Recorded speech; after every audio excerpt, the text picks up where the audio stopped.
Bonjour, je suis le nouveau présentateur de F1.4. Mon maître est parti, alors j'ai dû le remplacer toute la semaine.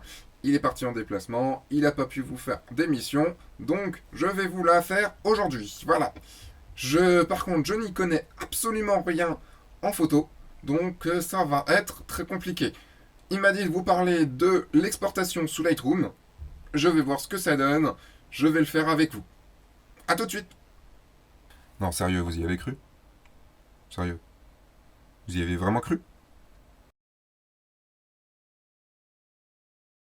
Va falloir revoir votre crédulité hein, si vous y avez vraiment cru. Un Snoopy qui parle, une peluche Snoopy qui parle et qui vous expliquerait du Lightroom. Bien sûr. Même s'il me voit faire mes manipulations tout le temps, il n'y connaît rien. Je suis Snoopy. Non, Sébastien Roignan. Aucoindujour.fr, Facebook au coin du jour, Twitter au coin du jour. Grosse semaine, beaucoup de choses à faire. Donc cette semaine, j'ai pas eu le temps de vous préparer quelque chose de très gros. On va parler de l'exportation. Lightroom, le fonctionnement, c'est que vous intégrez vos photos, vous intégrez vos RAW, pas de JPEG, hein, des RAW. Lightroom ne touche pas aux fichiers. Je pense que vous connaissez un petit peu le principe. Lightroom ne touche pas aux fichiers. Lightroom, en fait, fait un espèce de jeu d'instructions à côté du fichier, donc dans son fichier catalogue à lui, pour dire telle photo, on a fait telle manip dessus. Mais contrairement à Photoshop, il ne touche pas à la photo. Donc pour pouvoir voir la photo avec les modifications, il faut soit être sur Lightroom pour pouvoir regarder les modifications et même en refaire, ou alors exporter le fichier avec les modifications. Exporter en JPEG pour internet, exporter en JPEG haute qualité, exporter en DNG, en PSD, enfin tout et n'importe quoi. Une fois qu'on a compris ce principe-là, moi c'est vrai que pour moi, la première fois que j'ai été sur Lightroom, j'ai eu du mal avec ce concept-là, vu que j'étais sous Photoshop, et sous Photoshop, bah, on touche au fichier et on enregistre sur ce même fichier ou dans un autre fichier à côté. Là, on ne touche pas au fichier de base, il faut exporter pour pouvoir voir sa photo.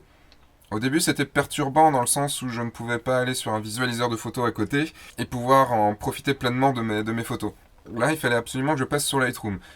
Et en même temps, Lightroom me permettait de lire les RAW absolument facilement, alors qu'à l'époque c'était compliqué, en 2006 ou 2007 quand Lightroom est sorti. Avant c'était compliqué de lire des RAW, et avec Lightroom c'est devenu aussi simple que de lire un JPEG. J'ai eu du mal avec ce système d'export, parce qu'il fallait absolument que je regarde mes photos sur Lightroom. On va parler de la fenêtre d'export, je vais vous montrer un petit peu toutes les options qu'on peut avoir dans la fenêtre d'export, et puis après je vais vous expliquer mon principe d'export pour aller beaucoup plus vite, parce qu'on peut avoir aussi des presets en export. Très pratique. Donc, je reprends mon catalogue de la semaine dernière, donc sur le pardon de Locmaria, et vous avez dans la partie bibliothèque un petit bouton ici, hop, un petit bouton ici qui s'appelle Export. On va pas parler de tout ce qui est service de publication. Hop, je mets aussi mon Lightroom en français. Et ouais, toujours en anglais. On ne va pas parler des services de publication, je les connais pas encore bien, j'ai essayé 2 3 petites choses sur Facebook et tout, ça peut être très pratique, je les utilise pas pour l'instant. Donc vous avez l'outil exporter qui est ici. Il doit être également par ici, je pense. Il est dans fichier exporter également. Voilà. Donc si vous cliquez sur exporter, vous arrivez sur cette fenêtre là. Hop, je la réduis un petit peu. Comment se compose cette fenêtre? Vous avez ici les presets, dont je vais parler juste après. Et ici, toutes les options qu'on peut avoir sur le système d'export. On va commencer, je vais tout rabaisser, et on va parler des choses petit à petit. Tout d'abord, exporter vers disque dur, généralement, vous pouvez envoyer un courrier électronique, je le fais quasiment jamais. Je le fais jamais, même disque dur ou c'est des DVD. Bon, j'utilise que disque dur, après... Quand je vais envoyer un mail, je les intègre directement dans le mail, ça me permet de les renommer comme je veux, enfin il y a plein de choses comme ça. Dans emplacement d'exportation, vous pouvez exporter vers un dossier spécifique. Vers un dossier utilisateur, mes images, enfin un dossier de la photo d'origine. Généralement je suis en dossier spécifique. Le dossier que vous pouvez évidemment sélectionner ici, je ne vais pas vous expliquer. Vous pouvez placer dans un sous-dossier. Ça vous évite d'aller créer un nouveau dossier. Vous pouvez juste, par exemple, dire là, du coup, on est sur Locmaria. Je vais tout placer dans un dossier Locmaria, par exemple, dans mon dossier image HD, Logmaria. Et j'aurai pas besoin de créer le dossier moi-même. Et on peut aussi ajouter à ce catalogue. Si vous voulez en fait que les nouvelles images exportées réintègrent le catalogue. Pas forcément très pratique. Et demander conseil si un fichier existant. Voilà. Ok. Dénomination de fichier. C'est là où on peut renommer le fichier. Donc normalement vous l'avez renommé bien. Après ça dépend des exports et des exports où vous avez besoin de renommer. Je vous montrerai ça juste après. Donc là vous avez nom personnalisé. Enfin vous avez plein d'options déjà qui sont de presets qui sont déjà faits. Vous pouvez aller modifier et jouer ici. Par exemple, imaginons qu'on veuille par exemple le suffixe numérique du fichier, un numéro de séquence en numéro d'image en 001, la date de la prise de vue par exemple, donc jour, mois, année. Donc on va arriver à des noms qui peuvent être énormes. Voilà. Je passe très vite, c'est pas forcément très intéressant. Vidéo, les paramètres de fichier, donc c'est là où vous choisissez le format dans lequel vous voulez exporter, JPEG, PSD, TIFF ou original. Donc oui, une petite chose, c'est que si vous exportez en PSD, ça va créer un nouveau fichier PSD. Si vous avez déjà un PSD à la base et que vous voulez garder vos calques dans le PSD, donc garder le fichier d'origine, il faut absolument que vous exportiez en original. Sinon, le fichier PSD va être aplati. En fait, il va créer un nouveau fichier PSD aplati du fichier PSD d'origine. La qualité, donc de 100%, moi généralement je suis à 70% de qualité. Si vous exportez pour votre site internet par exemple et que vous voulez limiter la taille du fichier, vous pouvez donc cliquer ici et limiter la taille du fichier. Il s'efforcera au maximum, selon vos spécificités, d'arriver à cette limite-là. Et l'espace colorimétrique, qui moi toujours est en sRVB. Dimensionnement de l'image, donc vous pouvez redimensionner en largeur, hauteur, dimension, bord large, bord étroit, mégapixels. Si vous mettez par exemple du 2000 par 2000 ou du 1920 par 1920 comme c'est ici, il va appliquer le 1920 sur le bord le plus large, que ce soit donc en hauteur ou en largeur. Par exemple, imaginons on a une photo horizontale, les 1920 vont être sur l'horizontale. Il va bien sûr ne pas mettre 1920 en hauteur. Et si c'est une image en mode portrait, il va appliquer le 1920 en hauteur et pas sur la largeur. Voilà. Pixels, centimètres, pouces, voilà. Résolution. 72 pour Internet, 300 si vous voulez faire de l'impression. Ou autre. Hein. Netteté de sortie, donc savoir si vous voulez mettre un peu de netteté. Moi généralement j'utilise pas. Métadonnées, donc si vous voulez insérer les métadonnées que vous avez utilisées ou pas. Donc, ou alors vous pouvez mettre que le copyright. Moi je mets tout. Et l'application d'un filigrane, donc c'est tout ce qui est signature. Je vais voir si j'ai le temps de vous en parler dans cet épisode. Sinon, ça sera peut-être semaine prochaine. Donc les presets, vous pouvez, comme je vous montrais dans l'épisode précédent, vous pouvez appliquer des presets à vos exportations. En fait, partout dans Lightroom, vous pouvez utiliser des presets, enfin presque partout. Dès que vous pouvez en utiliser, il faut en faire. Ça vous facilitera la vie. Et donc on peut créer des presets d'export. Moi, j'ai mes presets qui sont ici. J'ai mes presets anciens qui sont là. Donc ça, c'est plus mes presets de travail. Et là, mes presets pour la vie de tous les jours. Sur mon disque dur, j'ai un dossier export dans lequel il y a mon export web avec signature, mon export web sans signature, mon export HD, mon export pour modèle, mon export fichier moyen, de moyenne taille. Selon les spécificités des sites, on a par exemple, imaginons sur un blog qui vous demande du 1200 par 1200, voilà, vous pouvez créer ce preset. Un preset site signature, comment il est? Il s'exporte dans un dossier spécifique, dossier e-export site. Je peux le placer dans un sous-dossier, imaginons que là j'exporte tout ce qui est Logmaria en signé, et ben je vais placer dans un sous-dossier Logmaria. La dénomination des fichiers, je garde le nom d'origine. Quand renommer n'est pas cliqué, il garde le nom d'origine du fichier. Les paramètres de fichier, donc en JPEG, qualité 70% en espace sRVB, redimensionné en 960 par 960 en 72 dpi. Je considère sur internet du 960 par 960, c'est bien. On pourrait faire plus. Après, faut pas non plus en faire de trop pour que les gens vous piquent vos photos. Faut pas non plus brider la vision des photos, enfin l'expérience de la photo, c'est quand même, c'est dommage. J'en parlerai aussi sur la signature qui peut aussi perturber la lecture de la photo. Hop. Et le filigrane, donc mon filigrane, c'est ma signature. On peut aussi faire des presets de signature. Eh ouais. J'ai mon export plein pot, où là, dans mon dossier plein pot. Donc en fait, ce que j'appelle plein pot, c'est de la HD. Aucune modification, pas de redimensionnement, résolution 300 pixels par pouce. C'est mon dossier où je veux vraiment exporter les HD. Mais le plus intéressant dans tout ça, c'est les exports que j'ai fait pour le travail. Ça m'a facilité la vie. Imaginons un mariage. Je vous ai expliqué dans l'épisode précédent les différents dossiers que je faisais pour un mariage. Donc le dossier favori, le dossier reste de la journée sélection, le dossier groupe, le dossier photomaton. Je pourrais à chaque fois les exporter en disant voilà, ça va dans tel dossier, ça va dans tel dossier. En fait, je vais faire plusieurs exports. J'ai un export HD, parce que je donne les photos en HD. J'ai un export web. Je donne aussi toutes les photos en format web, donc 960 pixels de large ou de haut, avec ma signature, parce que je demande aux mariés s'ils publient leurs photos sur Facebook ou sur un site qui ait ma signature dessus. Et j'ai aussi un export iPad. Ça, c'est une petite galerie visionnable sur l'iPad que je donne aux mariés. Donc sur mon disque dur, en fait, j'ai mon dossier mariage. Et donc dans mon dossier mariage, j'ai un dossier en cours. Et donc dans en cours, j'ai ma structure de rendu. Donc j'ai un dossier HD avec favoris, groupe, photomaton, sélection. J'ai un dossier iPad, un dossier web. Le dossier Jingu, c'est autre chose.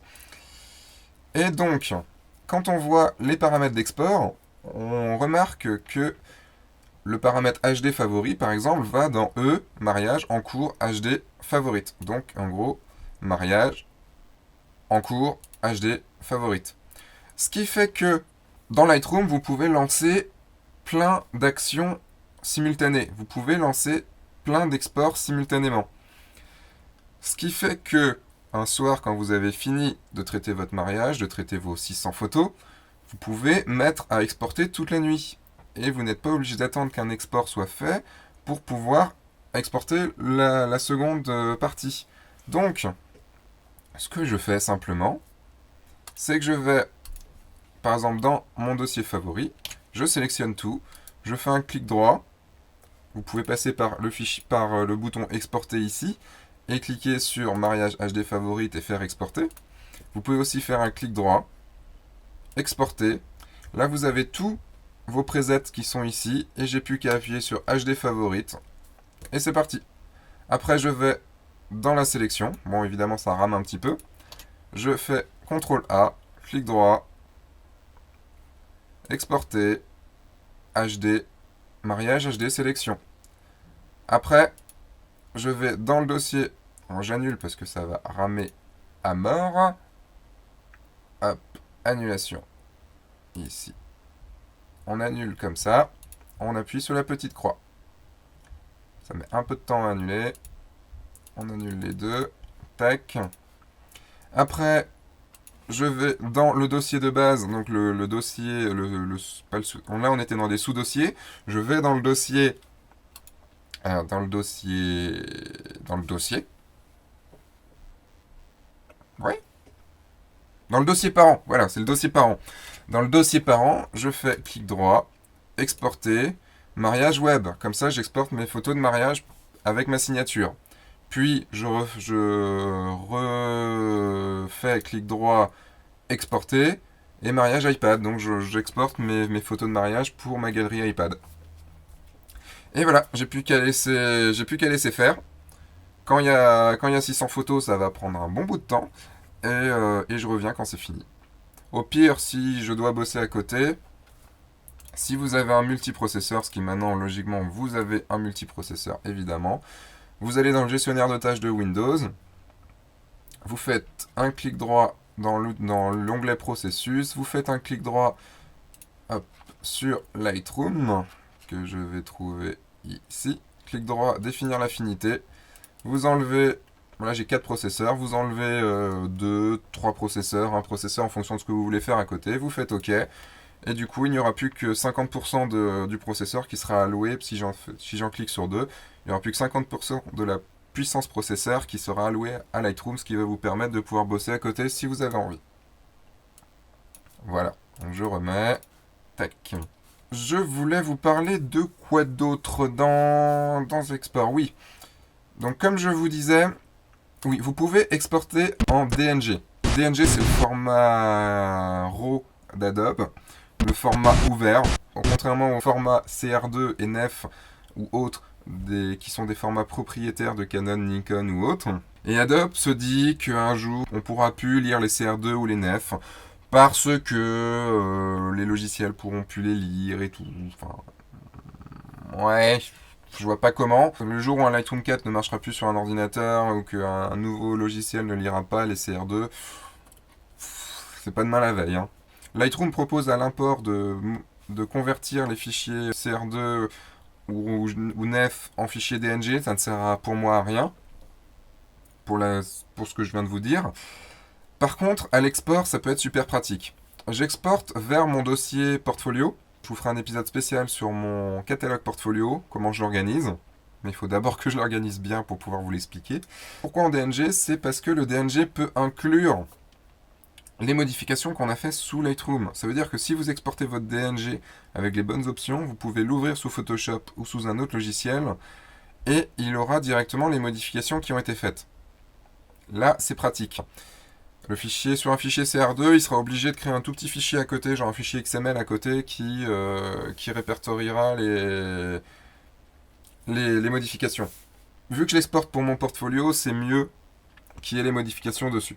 Vous pouvez aussi exporter avec les métadonnées et tout ce qui est mots-clés. C'est super pratique. Vous verrez pourquoi un jour.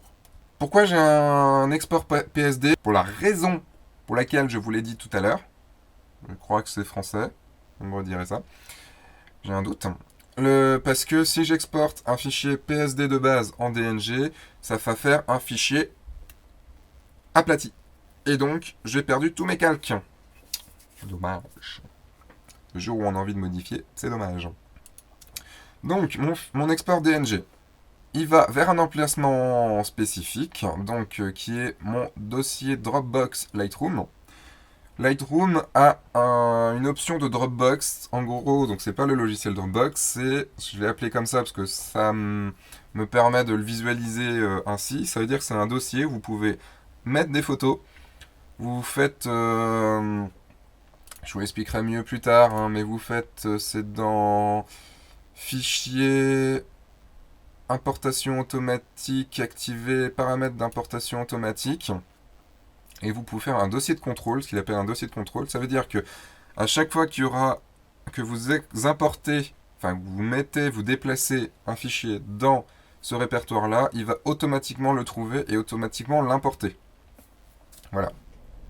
Mais on en parlera plus tard. Pour être sûr de n'avoir aucun doublon dans votre dossier portfolio, vous pouvez, je vais vous montrer ça, exporter selon cette façon-là. Nom du fichier, donc le nom du fichier de base, qui est là, Elocmaria 0005. La date du jour où la photo a été prise, date, jour, mois, année, heure, minute, seconde. Logiquement, avec un nom de fichier différent et la date qui va jusqu'à la seconde près, logiquement, vous êtes sûr de ne jamais, jamais, jamais, jamais avoir de doublon. Si vous avez bien paramétré votre appareil photo et tout ça. Ensuite, paramètres de fichier, donc fichier DNG, compatibilité, autant prendre la dernière compatibilité possible, puisque c'est là où il y a les options les plus récentes. Aperçu, donc je mets un aperçu taille réelle, ce qui me permet dans les logiciels de visualisation de photos, d'avoir l'aperçu JPEG de la dernière version modifiée du DNG.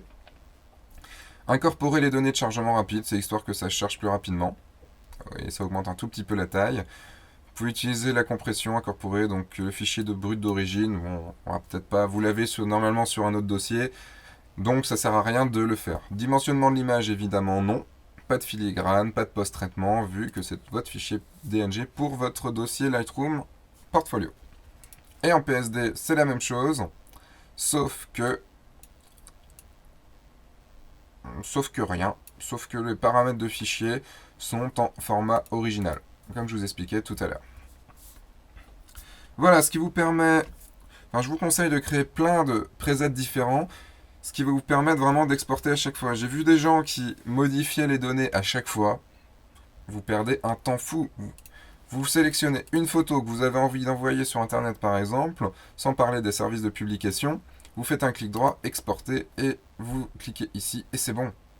Voilà, donc je pensais vous parler des signatures aujourd'hui, mais en fait, au final, l'exportation m'a pris quand même pas mal de temps. Excusez-moi pour la petite partie sans vidéo de moi. Je sais que je vous ai manqué pendant 5 minutes. C'est juste que j'ai oublié de recliquer sur enregistrer, enfin, de relancer mon appareil photo, et comme le 5D Mark II n'enregistre que 12 minutes, au bout de 12 minutes, il arrête. Voilà, et j'ai oublié. Mais c'est pas grave. J'espère que je vous ai pas trop manqué pendant ce temps-là, que ma voix vous a suffi, que ma voix était assez entraînante pour pouvoir combler ce manque de moi. Et je vous dis à la semaine prochaine.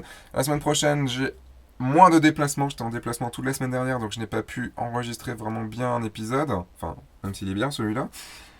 La semaine prochaine, on va parler de... Qu'est-ce qu'on va parler? De quoi on va parler la semaine prochaine? J'ai plein de choses en tête. Je ne sais pas encore. Vous verrez bien. Je vais en décider dans pas longtemps. Faites-vous plaisir. Et bon export. Au revoir.